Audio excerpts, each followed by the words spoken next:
প্রথমেই আমি অত্যন্ত আনন্দিত। আমার মনে হয় যে আপনি যখন কোনো একটা কাজ করবেন, ওই কাজের থেকে যদি কোনো ফিডব্যাক আর যেটা আশা করেন যদি কাছাকাছি আসেন তাহলে আপনি এটা স্বাভাবিকভাবে আপনাকে অনেক আনন্দ দিবে। এটা আসলে এই জার্নিটা শুরু হয়েছে আজকে আজকে না, জার্নি শুরু হয়েছে প্রায় ২-২.৫ মাস আগে, যখন প্রথম আমাদের মাননীয় ক্রীড়া উপদেষ্টা মাননীয় প্রধান উপদেষ্টার সাথে আলাপ করে তারা যখন বললেন যে আমাদের দেশে বিপিএল ইজ এ ইভেন্ট, যেই ইভেন্টটা আপনার সবসময় মনে হয় যে এটা একটা ফেস্টিভ মুডে থাকে, এটাকে আরও বড় করে বড় পরিসরে আমরা কেমনে মানুষদের সম্পৃক্ততা বাড়াতে চাই। আপনি জানেন নতুন দেশে এটা একটা বিরাট চ্যালেঞ্জ ছিল, এবং মাননীয় প্রধান উপদেষ্টা এবং ক্রীড়া উপদেষ্টার নির্দেশে এবং তাদের ডাইরেকশনে আমাদের অনেকগুলো মন্ত্রণালয়কে ইনভলভ করা হয়েছে, যার যার ক্ষেত্র থেকে তারা তারা কাজ করার চেষ্টা করেছে। আমরা কিন্তু এরই পরিপ্রেক্ষিতে আমরা কিন্তু তিনটা বড় কনসার্ট, তিনটা যেই শহরে খেলাগুলো হবে, তিনটা বড় কনটেক্সটে আমরা করেছি। আমরা ওখানে দর্শকদের দিয়েছিল, তো যেই হাইপ বা যেটা আমরা বলি যে বিপিএল উত্তেজনাটা আমরা মনে হয় দর্শকদের মধ্যে কিছুটা হলো গিয়ে আপনার ঢুকাতে পেরেছি। এই জন্য আসলে আপনি দেখে থাকবেন যে আজকে প্রথম দিনই বিপিএল, আমি মনে করতে পারি না যে বিপিএলের প্রথম দিনে এত দর্শক আমরা আগে কখনো দেখেছি। আর টিকেটের যে উন্মাদনা আপনি জানেন যে তবে এখানেও অনেক কিছু আছে যেগুলো আরও ইমপ্রুভ করা যায়, সেগুলো আমরা হয়তো বা আপনার পরবর্তীতে আলাপ করব। বাংলাদেশের ক্রিকেটের প্রান্ত বাংলাদেশের দর্শকরা, তো তাদেরকে খেলা দেখা সহজ করার জন্য বাংলাদেশ ক্রিকেট বোর্ড কি উদ্যোগ নিচ্ছে? আপনি আনন্দিত হবেন, প্রথমবারের মতো আমরা একদম ফুল ফ্লেজেড একটা ডিজিটাল প্ল্যাটফর্ম, যেটা অনলাইনে কিনা যায়। আপনি জানেন যে এখন আমাদের ওয়ার্ল্ডের সব জায়গায় আপনার এখন কিন্তু সব টিকিট অনলাইনে কাটে। পেপার টিকিট যারা যারা সুভিনিয়ার রাখতে তারা প্রিন্ট করে নিতে পারে, বাট অনলাইনেই সব চলে গেছে। আমরা চেষ্টা করছি অনলাইনে, যেহেতু আমাদের অনলাইনে এখনও অভ্যস্ত হই নাই, একটা নতুন সিস্টেম, এই জন্য দর্শকদের কাছে আগে একটু ক্ষমা চেয়ে নিচ্ছি আমি। আপনাদের যে ভোগান্তিটা প্রথম 2-3 দিন হবে, সেটা কিন্তু খুব শীঘ্রই ঠিক হয়ে যাবে। আমাদের অনলাইন প্রথম দিন কিছু ওই সার্ভারের প্রবলেম ছিল, ন্যাশনালিটির কিছু ইস্যু ছিল, এই জন্য অনলাইনে কাটতে পারিনি, এই জন্য বুথগুলোতে বেশি মানুষ দেখা গেছে। বাট আই এম শিওর এমন দিন আসবে যেটা আমি খুবই অত্যন্ত আনন্দিত হব, যেখানে আপনার অনলাইনে টিকিট কাটবে। এটাতে সবচেয়ে বড় সুবিধাটা হচ্ছে, আপনি জানেন তো একটা টিকিট মানে একটা টিকিটের যে মূল্য, ওইটা একটা টাকা। যদি আমি 2,000 টাকার টিকিটের দাম ধরি, এটা কিন্তু 2,000 টাকা আপনার হাতে। সো এইটাতে যত লোক ইনভলভ কম করা যায়, এটা সিস্টেম হবে। আপনি টিকিটটা কাটবেন, টিকিটটা কাটার পরে এই টিকিটটা আপনার চলে যাবে গেটওয়ের মাধ্যমে দিয়ে আমাদের যে টিকিটের যেই বিসিসিবি টিকিট কালেকশন একটা আমরা অ্যাকাউন্ট করেছি সরাসরি, এখানে কোনো হিউম্যান ফ্যাক্টর নাই। সো এইটা যদি আমরা পুরোপুরি করতে পারি, আমাদের যেমন ভোগান্তি কম হবে, রেভিনিউটা ইমপ্রুভ করবে, সো দ্যাট আমরা এই টাকাগুলো অন্য কোনো কাজে লাগাতে পারি। আর আপনি বলেছেন ঠিকই, দর্শকরা যখন কালকে নতুন একটা জিনিস যখন হয় তখন আসলে একটু প্যানিক করেছি আমরা, কিছু গুজবও ছড়িয়েছে। এগুলোর থেকে আপনারা কান না দিবেন, আপনি দেখবেন ইনশাল্লাহ আগামী 2-3 দিন মধ্যে ঢাকা রাউন্ডে মোটামুটি আমরা পুরোপুরি জিনিসটা একটা সিস্টেম এনে ফেলতে পারবো। যারা অনলাইনে টিকিট কিনবে তাদের জন্য করণীয় কি থাকবে? তাদের অনুরোধ থাকবে, অনলাইনে যারা টিকিট কেটেছেন তাদের প্রিন্ট করার কোনো দরকার নাই। টিকিটটা আপনি অনলাইনে কিনবেন, যেই ডিভাইসে আপনি কিনে নিয়ে আসবেন, ওই ডিভাইসটা আপনি শুধু যেই চেকার বা ট্র্যাকার বা যেই মেশিন নিয়ে লোক থাকবে আপনার, কেন এটা আপনি জানেন এটা ডাবল ট্রিপল প্রোটেকশন দেওয়া টিকিট, এই টিকিট নকল করতে পারবেন না। কিউআর কোড ছাড়াও এখানে আরও নতুন একদম মানে খুবই উন্নতি প্রযুক্তি ব্যবহার করা হয়েছে, বিডিএস। এটা আপনি ইচ্ছা করলে নকল করতে পারবেন না। সো এটা যদি আসবে, মেশিন রিড করবে, আপনি ঢুকে যাবেন নিশ্চিন্তে। সো আপনার টিকিট প্রিন্ট করার কোনো দরকার নাই।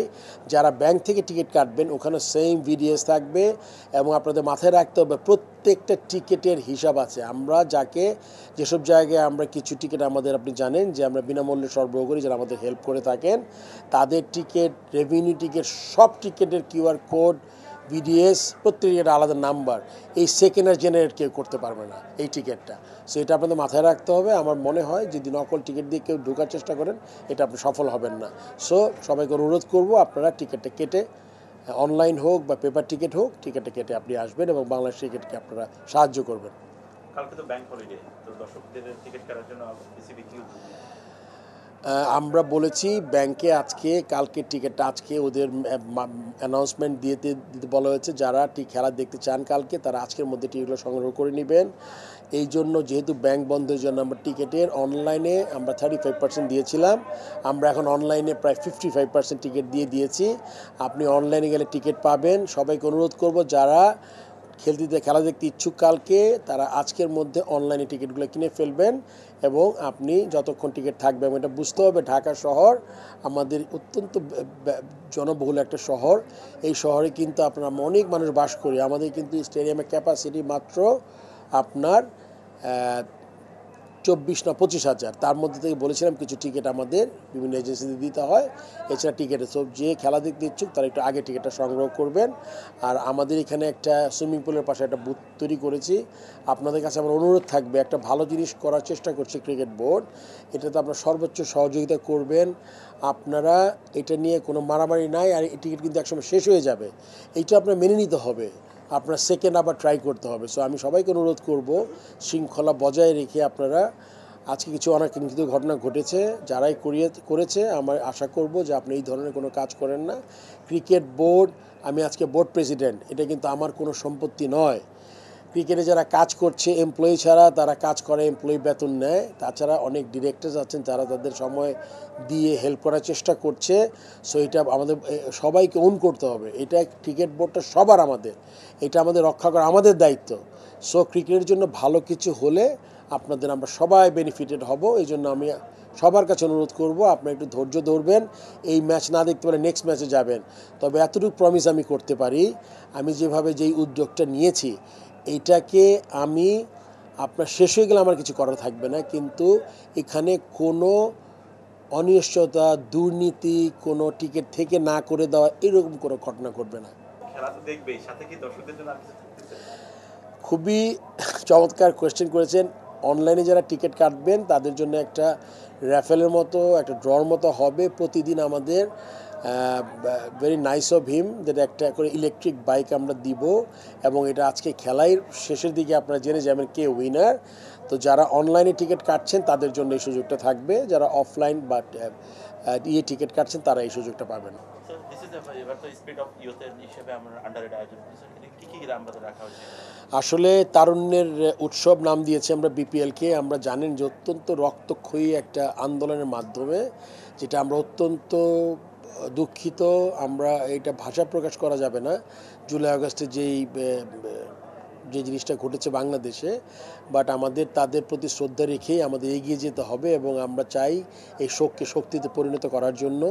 এই জন্য আমরা এই বিপিএলটা ছিল, আপনাকে আগে উল্লেখ করেছি, আমাদের দুইজন প্রধান এবং মাননীয় প্রধান উপদেষ্টা এবং ক্রীড়া উপদেষ্টার তাদের সরাসরি ডিরেকশনে এই জিনিসটা ছিল।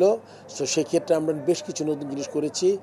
ধন্যবাদ দিতে চাই মাননীয় ক্রীড়া উপদেষ্টাকে। তিনি অত্যন্ত কম সময়ের মধ্যে আমাদের যে 3টে স্টেডিয়ামে খেলা হবে, ওই 3টে স্টেডিয়াম উন্নয়ন, যেটাতে আমাদের রিপেয়ারিং কাজ ছিল, আপনি জানেন পুরনো হয়েছিল, করতে হয়, অনেকগুলো টাকা বরাদ্দ করেছেন, এবং তার নির্দেশনায় অত্যন্ত সুচারুভাবে আর্মি কাজটা পালন করেছে।